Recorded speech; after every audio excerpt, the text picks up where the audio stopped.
ಒಂದು ಕಾಲದಲ್ಲಿ ಭಾರತ ದೇಶವನ್ನ ನೂರಾರು ರಾಜಕುಟುಂಬದವರು ಆಳ್ತಿದ್ರು. ಆಗ ರಾಜಕುಟುಂಬದವರು ಭಾರಿ ಧನವಂತರಾಗಿದ್ರು, ಅತ್ಯುತ್ತಮವಾದ ಜೀವನವನ್ನ ಮಾಡ್ತಿದ್ರು. ಆದರೆ ಸ್ವತಂತ್ರ ಬಂದ ನಂತರ ಇವರ ಜೀವನ ಶೈಲಿ ಪೂರ್ತಿಯಾಗಿ ಬದಲಾಗುತ್ತಾ ಬಂದಿದೆ.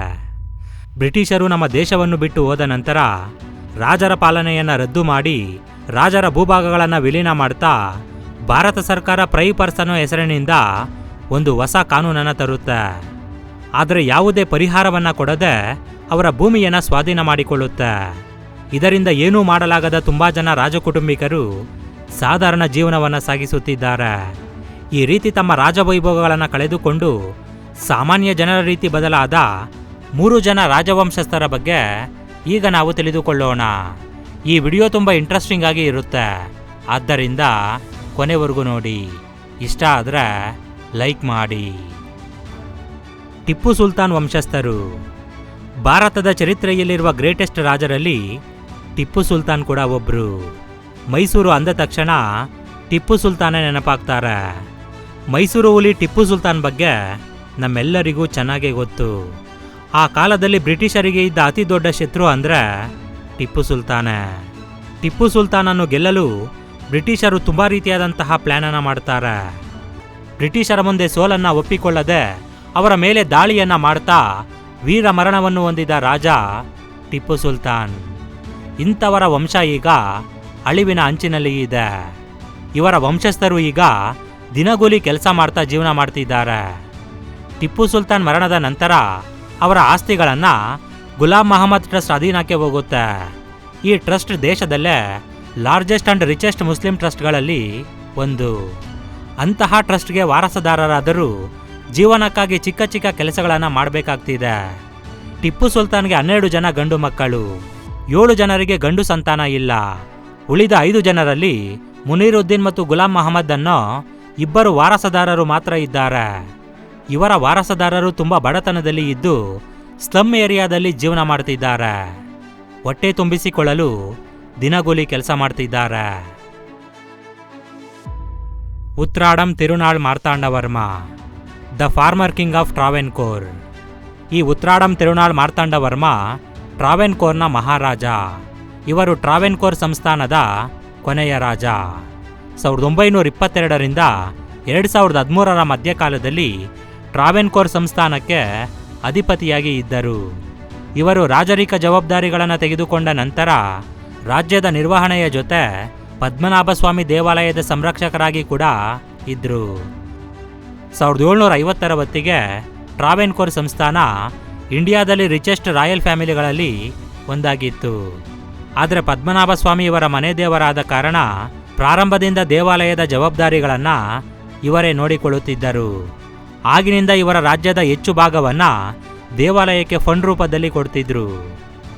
ಈ ರೀತಿ ಒಂದು ಕಾಲದಲ್ಲಿ ಇವರ ರಾಜ್ಯದ ಸಂಪತ್ತನ್ನೆಲ್ಲ ದೇವಾಲಯಕ್ಕೆ ಕೊಡಬೇಕು ಅಂತ ನಿರ್ಧಾರ ಮಾಡ್ತಾರೆ. ಈ ರೀತಿ ತಮ್ಮ ಸಂಪತ್ತನ್ನು ಭಗವಂತನಿಗೆ ಕೊಟ್ಟ ಕುಟುಂಬ ಟ್ರಾವೆನ್ಕೋರ್ ರಾಯಲ್ ಫ್ಯಾಮಿಲಿ. ಆನಂತರ 1839ರಿಂದ ಸುಮಾರು 200 ವರ್ಷಗಳ ಕಾಲ ಬ್ರಿಟಿಷರ ವಿರುದ್ಧ ಹೋರಾಟ ಮಾಡ್ತಾರೆ. ಇದರಿಂದ ತೀವ್ರ ಪರಿಣಾಮಗಳು ಎದುರಾಗುತ್ತೆ. ಟ್ರಾವೆನ್ಕೋರ್ ಸಂಸ್ಥಾನದ 50,000 ಸೈನಿಕರನ್ನ ತೊಲಗಿಸಬೇಕಾಗುತ್ತೆ. ಅದೇ ರೀತಿ ಬ್ರಿಟಿಷರಿಗೆ ನಷ್ಟ ಪರಿಹಾರವನ್ನು ಕೊಡಬೇಕಾಗುತ್ತೆ.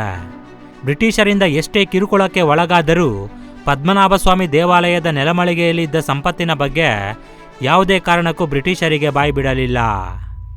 ಇನ್ನು ಮಾರ್ತಾಂಡವರ್ಮ ತನ್ನ ಪರಿಪಾಲನೆಯಲ್ಲಿ ದೇವಾಲಯದ ಸಂರಕ್ಷಕನಾಗಿ ದೇವಾಲಯದ ಆಚಾರ ವಿಚಾರಗಳನ್ನು ಮುಂದುವರಿಸ್ತಾರೆ.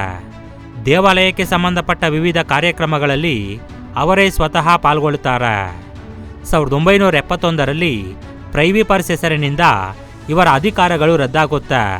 1949ರಲ್ಲಿ ಟ್ರಾವೆನ್ಕೋರ್ ಸಂಸ್ಥಾನ ಭಾರತ ದೇಶದಲ್ಲಿ ವಿಲೀನ ಆದಾಗ ಅವರ ಹಕ್ಕುಗಳನ್ನು ಕಳೆದುಕೊಳ್ತಾರೆ. ಆನಂತರ 2011ರಲ್ಲಿ ಪದ್ಮನಾಭಸ್ವಾಮಿ ಆಲಯದ ನೆಲಮಳಿಗೆಯಲ್ಲಿ ಸಿಕ್ಕ ಸಂಪತ್ತಿಗೆ ಸರ್ಕಾರ ರಕ್ಷಣೆ ಕೊಡುತ್ತೆ. ಆದರೆ ಈ ಒಂದು ನಿಧಿ ಈ ಕಡೆ ರಾಜಕುಟುಂಬಕ್ಕೆ ಆಗಲಿ ಇನ್ನೊಂದು ಕಡೆ ಸರ್ಕಾರಕ್ಕೆ ಆಗಲಿ ಸೇರಿದ್ದು ಅಲ್ಲ ಅಂತ ದಶಕಗಳಿಂದ ದೇವಾಲಯದಲ್ಲಿ ಇರೋದ್ರಿಂದ ಭವಿಷ್ಯತ್ತಿನಲ್ಲೂ ಸಹ ಇದು ದೇವರಿಗೆ ಸೇರಿದ ಸಂಪತ್ತು ಅಂತ ಮಾರ್ತಾಂಡವರ್ಮ ಒಂದು ಪ್ರಕಟಣೆ ಮಾಡ್ತಾರೆ. ಇದರಿಂದ ಸರ್ಕಾರ ಕೇವಲ ಈ ಸಂಪತ್ತಿಗೆ ಮಾತ್ರ ರಕ್ಷಣೆ ಕೊಡುತ್ತೆ, ಆದರೆ ಈ ವಂಶಸ್ಥರಿಗೆ ಯಾವುದೇ ಸಹಾಯ ಮಾಡಲಿಲ್ಲ. ಆದ್ದರಿಂದ ಸಾಧಾರಣ ಜೀವನವನ್ನು ಸಾಗಿಸುತ್ತಾ 2013ರಲ್ಲಿ ಅವರು ನಿವಾಸವಿದ್ದ ಪಟ್ಟಂ ಪ್ಯಾಲೇಸ್ನಲ್ಲೇ ಸಾವನ್ನಪ್ತಾರೆ. ರಾಜ ಬ್ರಜರಾಜ್ ಕ್ಷತ್ರಿಯ ಬೀರ್ಬರ್ ಚಾಂಪತಿ ಸಿಂಗ್ ಮಹಾಪಾತ್ರ. ಈ ಚಾಂಪತಿ ಸಿಂಗ್ ಮಹಾಪಾತ್ರ ಒರಿಸ್ಸಾದ ರಾಜ. ಇವರು 1943ರಿಂದ 1947ರ ಮಧ್ಯಕಾಲದಲ್ಲಿ ಕಟಕ್ ಜಿಲ್ಲೆಯ ಟಿಗೇರಿಯಾ ಪ್ರದೇಶವನ್ನು ಪಾಲಿಸುತ್ತಿದ್ದರು.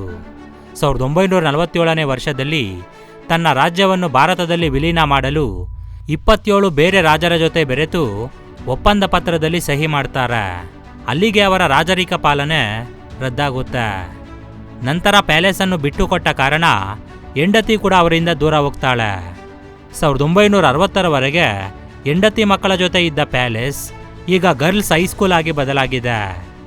1975ರಲ್ಲಿ ಕೊನೆಯದಾಗಿ ಸರ್ಕಾರದಿಂದ ಪಡೆದುಕೊಳ್ಳುತ್ತಿದ್ದ ಆನ್ಯುವಲ್ ಇನ್ಕಮ್ ಕೂಡ ನಿಂತು ಹೋಗುತ್ತೆ. ನಂತರ ತನ್ನ ಕುಟುಂಬದಿಂದ ಬೇರೆಯಾಗಿ ಒಂಟಿಯಾಗಿ ಈಗ ಬಡತನದಲ್ಲಿ ಜೀವನ ಮಾಡ್ತಿದ್ದಾರೆ. ತನ್ನ ರಾಜಭವನವನ್ನು ಬಲವಂತವಾಗಿ ವಿಕ್ರಯಿಸಿ ರಾಜರಿಕ ಜೀವನದಿಂದ ಹೊರಬಂದು ಒಂದು ಚಿಕ್ಕ ಗ್ರಾಮದಲ್ಲಿ ಬದುಕುತ್ತಿದ್ದಾರೆ. ರಾಜನಾಗಿದ್ದ ಸಮಯದಲ್ಲಿ ಮಾರ್ಕೆಟ್ಗೆ ಹೊಸ ಕಾರ್ ಬಂದರೆ ಸಾಕು, ಅದು ಖಂಡಿತ ತನ್ನ ರಾಜಭವನದಲ್ಲಿ ಇರ್ತಿತ್ತು. ಈ ರೀತಿ ಒಂದು ಕಾಲದಲ್ಲಿ 25 ಲಕ್ಸುರಿ ಕಾರ್ಸ್ ಇವರ ಹತ್ರ ಇತ್ತು. ಅದೇ ರೀತಿ 30 ಜನ ಕೆಲಸಗಾರರೊಂದಿಗೆ ರಾಜಭವನದಲ್ಲಿ ಆಡಂಬರವಾಗಿ ಜೀವನ ಮಾಡ್ತಿದ್ರು. ಬೇಟೆಯಾಡುವುದು ಅಂದರೆ ಇವರಿಗೆ ತುಂಬ ಇಷ್ಟ.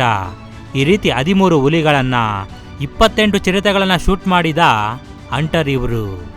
ಆ ಕಾಲದಲ್ಲಿ ಲಕ್ಸುರಿಯಾಗಿ ಜೀವನ ಮಾಡ್ತಿದ್ದ ಚಾಮುಪತಿ ಸಿಂಗ್ ಈಗ ಗ್ರಾಮದ ಜನರ ದಯೆಯಿಂದ ಜೀವನ ಮಾಡ್ತಿದ್ದಾರೆ. 92 ವರ್ಷ ವಯಸ್ಸಿನಲ್ಲಿ ಇವರಿಗೆ ಕಣ್ಣು ಸರಿಯಾಗಿ ಕಾಣೋದಿಲ್ಲ. ಆದರೂ ಸರಿ, ಟಿಗೇರಿಯಾ ಗ್ರಾಮದಲ್ಲಿ 1957ರಿಂದ ಒಂಟಿಯಾಗಿ ಜೀವನ ಮಾಡ್ತಿದ್ದಾರೆ. ಒಂದು ಹಳೆ ಮನೆಯಲ್ಲಿ ಇದ್ದು ಜನರು ಕೊಡುವ ಊಟವನ್ನು ತಿಂತಿದ್ದಾರೆ. ಆದರೂ ಅವರು ಇರುವ ಪರಿಸ್ಥಿತಿಯನ್ನು ನೋಡಿ ಯಾವತ್ತೂ ಸಂಕಟ ಪಡಲಿಲ್ಲ. ಒಂದು ಕಾಲದಲ್ಲಿ ರಾಜನಾಗಿದ್ದ ಇವರು ಈಗ ಭಿಕ್ಷುಕನಾಗಿದ್ದರೂ ಸಂತೋಷವಾಗೇ ಇದ್ದಾರೆ. ಇದನ್ನು ಇವರೇ ಸ್ವತಃ ಹೇಳಿದ್ದಾರೆ. ರಾಜನಾಗಿದ್ದ ನಾನು ಈಗ ಭಿಕ್ಷುಕನಾಗಿದ್ದರೂ ನಾನು ಸಂತೋಷವಾಗೇ ಇದ್ದೀನಿ ಅಂತ ಅವರೇ ಹೇಳಿದ್ದಾರೆ. ಕೊನೆಗೆ 2015ರಲ್ಲಿ ತನಗೆ 95 ವರ್ಷ ವಯಸ್ಸಿರುವಾಗ ಕೊನೆ ಉಸಿರೆಳಿತಾರೆ. ಇವರು ಫ್ರೆಂಡ್ಸ್ ಬಡತನದಲ್ಲಿ ಬದುಕುತ್ತಿರುವ ರಾಜವಂಶಸ್ಥರು. ಓಕೆ ಫ್ರೆಂಡ್ಸ್, ಈ ಒಂದು ವಿಡಿಯೋ ನಿಮಗೆ ಇಷ್ಟ ಆಗಿದ್ರೆ ಖಂಡಿತ ಲೈಕ್ ಮಾಡಿ, ಶೇರ್ ಮಾಡಿ. Thank you for watching friends. Have a nice day.